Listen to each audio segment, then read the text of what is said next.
Welcome back, squad. Today we'll be looking at one of the questions that everyone in the Tolkien fandom has to weigh in on at some point, the many proposed accounts of the creation of the Orcs. It's well known that over the course of his life, Tolkien suggested several different possible origins of the Orcs, yet never appeared to be completely satisfied with any of them. In this video, I'm going to explore the emergence of those different accounts, the thematic role they serve at each stage of Middle-earth's development, and the ways they complement and contradict other elements of the legendarium. Then I'll give my thoughts on possible resolutions to this tangled issue. Orcs are present in some of the earliest Middle-earth writings, and though the supposed origins of the Orcs would change over time, the Orcs themselves are remarkably consistent from their first appearances to their final ones. They're cruel, ugly, and lacking any detectable redeeming value or system of morality. Not only are they always on the side of evil, but they're almost totally under the control of whatever Dark Lord is active at the time. In the version of The Fall of Gondolin completed in 1920, we are told all that race were bred by Melko of the subterranean heats and slime. Their hearts were of granite, and their bodies deformed. Foul their faces which smiled not, but their laugh that of the clash of metal, and to nothing were they more fain than to aid in the basest of the purposes of Melko. From this we can see that the central role of Morgoth in the Orcs' creation was also an element that emerged very early on. His involvement is also quite naturally associated with their inherent evil tendencies and the degree of control he wields over them. This account did not yet present any metaphysical problem because of some small but crucial differences in how Middle-earth was conceived and portrayed at this stage. First, at this point Tolkien was writing very firmly in the genre of myth and legend, presenting events as tales told by different tellers, who interject commentary, confess their own lack of knowledge, and identify alternate versions. Therefore, imagery and emotional or aesthetic resonance is emphasized over internal consistency or adherence to the metaphysical principles that would later come to prominence. Good and evil are also portrayed slightly differently in the early stages of the mythology. As a rebel against Eru, Morgoth, or Melko as he is first called, is still the ultimate embodiment of wickedness. But Eru expresses more tolerance and even appreciation for his attempt at originality, which is characterized as mischief rather than just as a discord.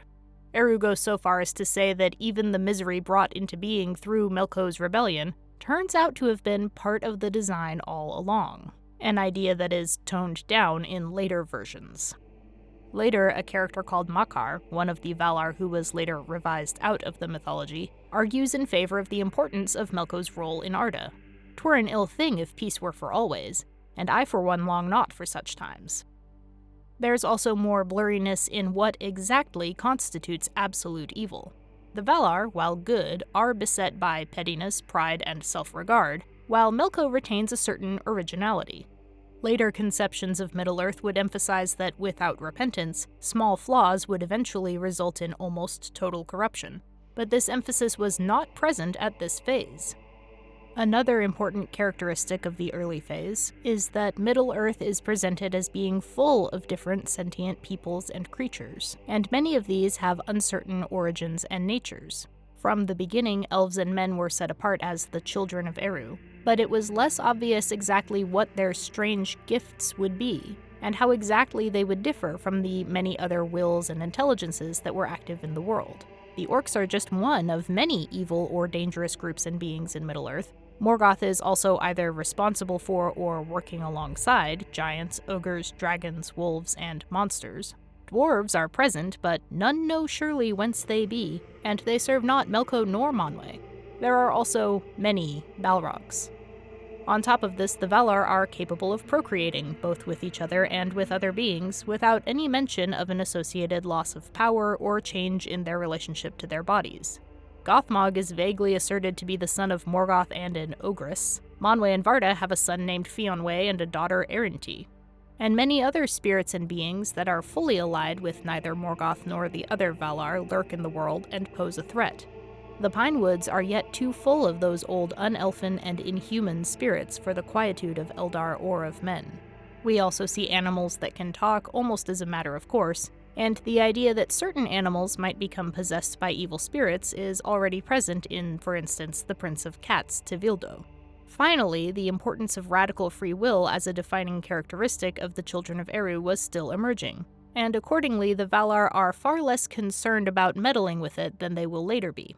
Melko apparently has the power to place a spell of bottomless dread over all the Noldoli who inhabit Beleriand, which caused them to dwell in the Hells of Iron, faring thence at his will and bidding only, so that he seemed ever nigh them even when they were far from the Hells of Iron, and their hearts quaked and they fled not even when they could.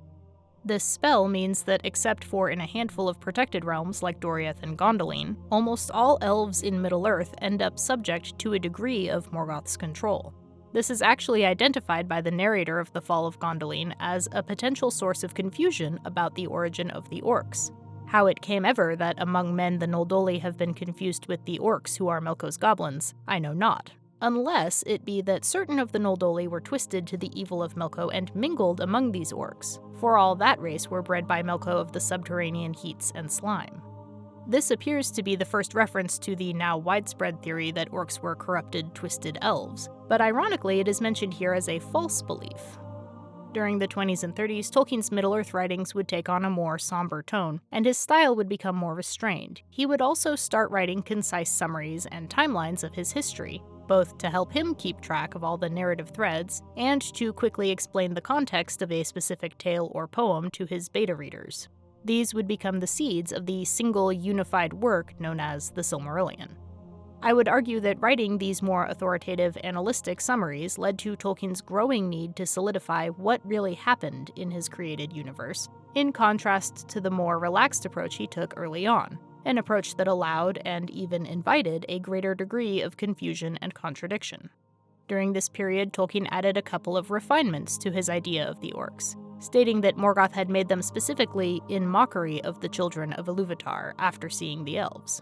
This idea singles the Orcs out among all the other nasties created or subjugated by Morgoth, because unlike dragons, trolls, giants, and other unsavory beasties, the Orcs are specially intended to be the counterpart to elves and later men.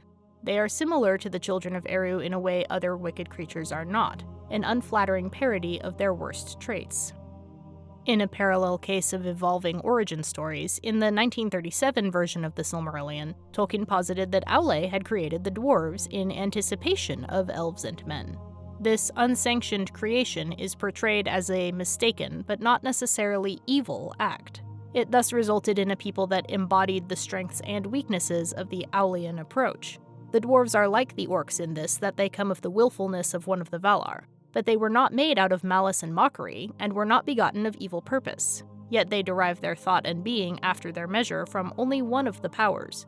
Therefore the works of the dwarfs have great skill but small beauty, save where they imitate the arts of the Eldar. There is no mention of Aule's repentance or Eru's adoption of the dwarves, but we do see the seeds of the idea that only Eru can create truly independent life. While it seems the Valar may create humanoid beings at this stage, even ones that can act and speak independently, they will be subject to some kind of lack or limitation that will have spiritual, moral, and behavioral consequences. This adds further dimension to the innate wickedness of the Orcs stemming from their maker Morgoth. Originally, it seems Morgoth deliberately chose to make the Orcs hateful, presumably because it was much more conducive to his plans. Now, however, the Orcs reflect Morgoth's evil because there's no other way it could be.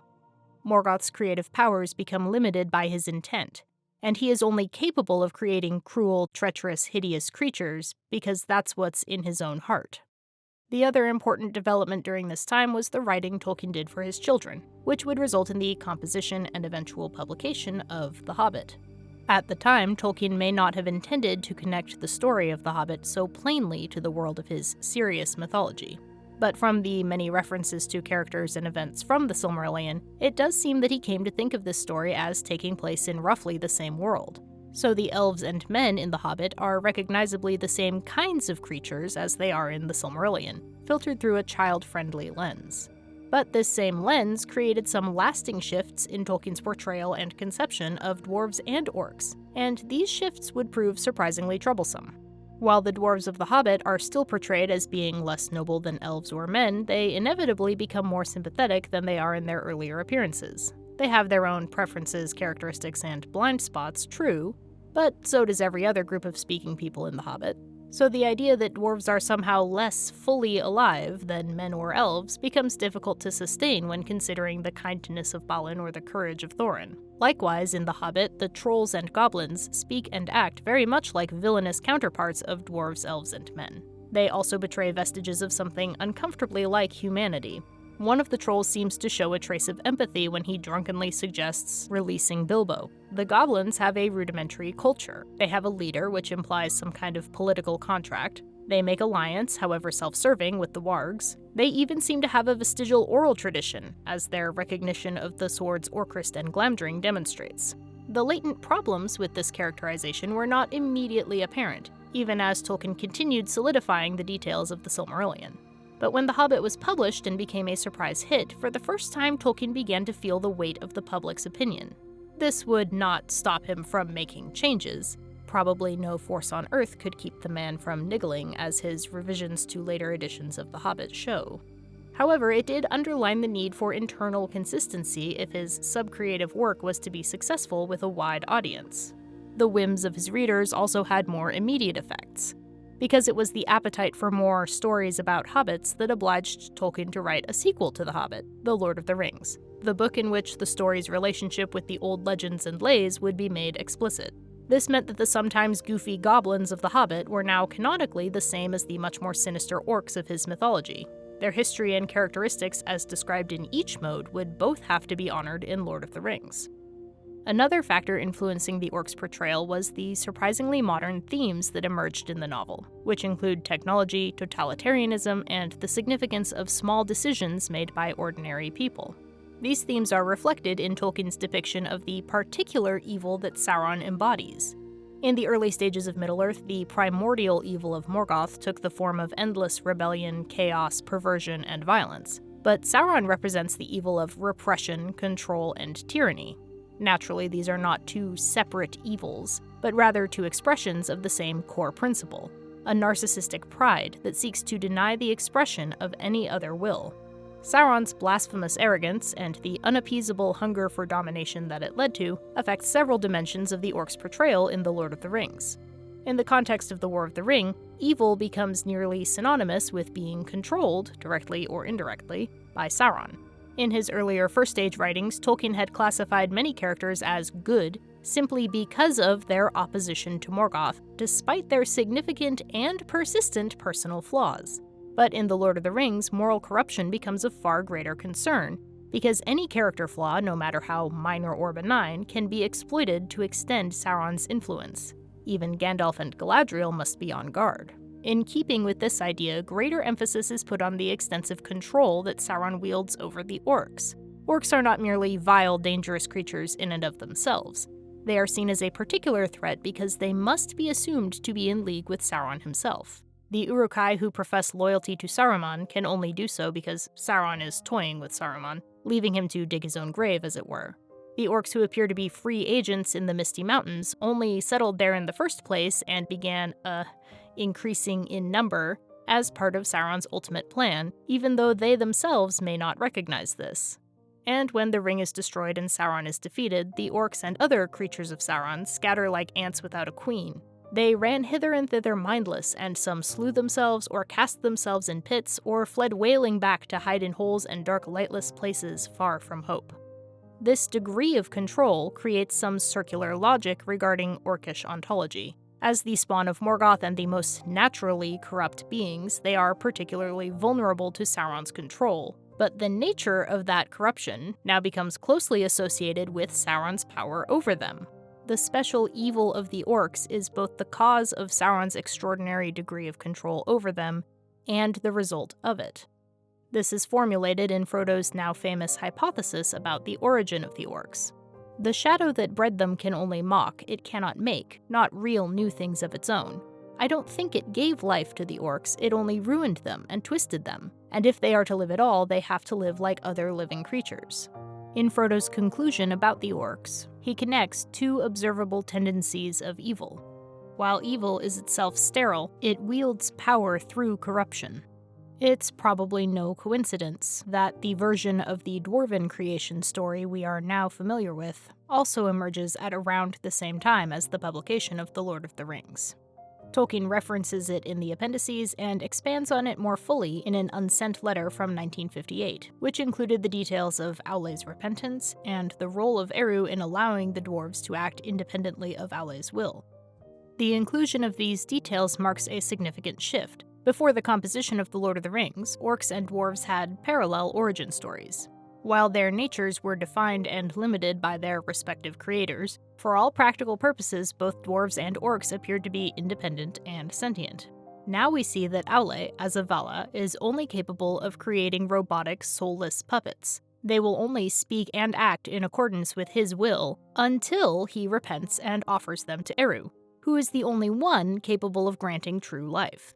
And the sign of this independent life is not the ability to move or speak, but rather the ability to rebel against their creator, as shown when the dwarves flinch away from Aule's hammer rather than submitting to destruction. The depiction of orcs as wholly enslaved puppets animated only by the will of their master would seem compatible with this account, except that according to what Frodo says, this is explicitly not the case for orcs.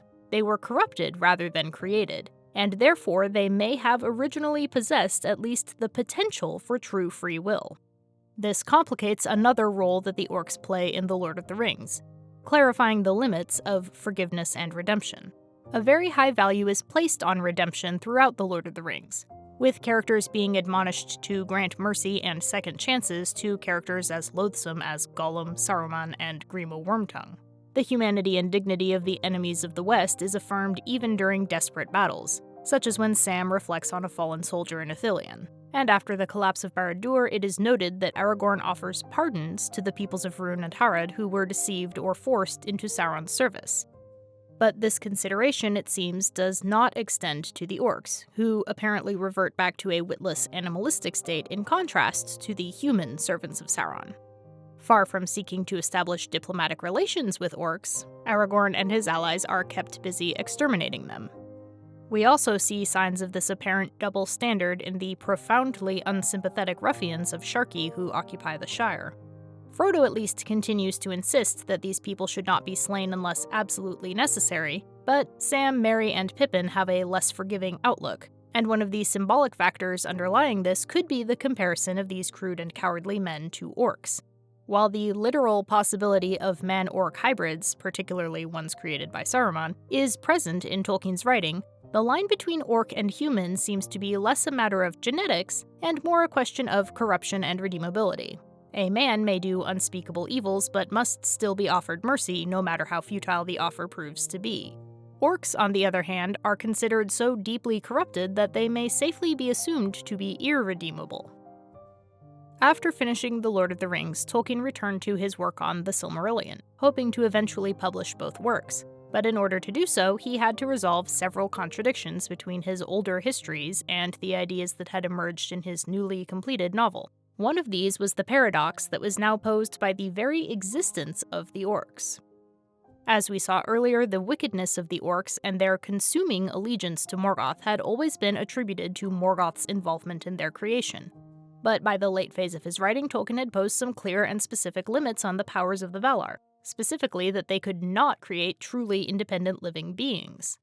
Yet that's exactly what the orcs seem to be. They use and modify language, they pursue their own individual goals, as well as those of whatever Dark Lord is currently active, they eat and drink and reproduce, and they pay lip service to a basic moral code that shows they can at least understand some version of good and evil. All of this suggests a degree of personhood, which Morgoth is incapable of producing on his own.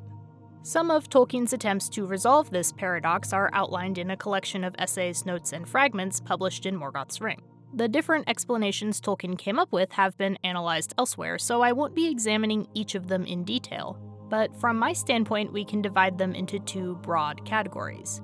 The first supposes that the orcs' seeming individuality must be an illusion, that they are either ant-like puppets or at best a purpose-bred type of intelligent animal. Your mileage may vary on how successful Tolkien was at explaining away their powers of speech and occasional flashes of sympathetic motivation. A trickier problem is why the orcs remain both intelligent and corrupt when left to their own devices. You would think that a natural animal, no matter how physically and temperamentally distorted, would eventually return to an instinctual, morally neutral existence once the will of the relevant Dark Lord were no longer directing their actions. Tolkien had some ideas on resolving this too, but to my mind even these are unsatisfying, and overall I think these theories introduce more complexity than they resolve. The alternative holds that orcs were indeed a type of person, or at least that some of them originally were.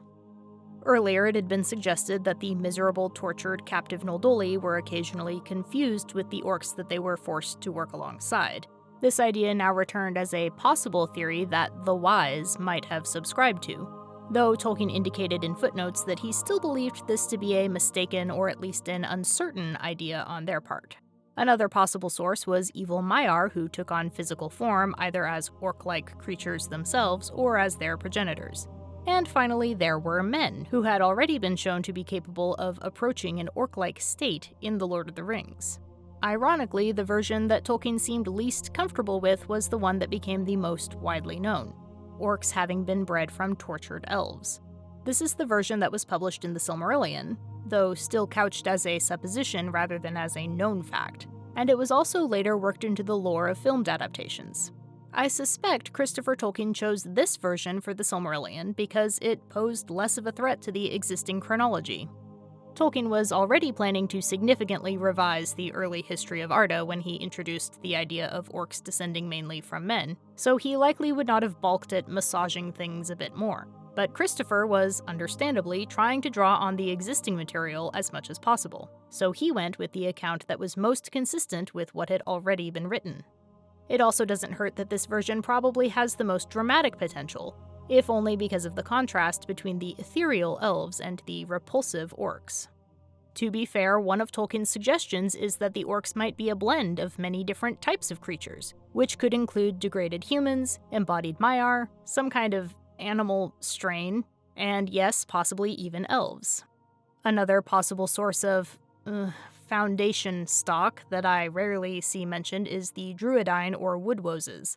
A buried footnote in Unfinished Tales states, "Some thought that there had been a remote kinship which accounted for their special enmity. Orcs and Droogs each regarded the other as renegades."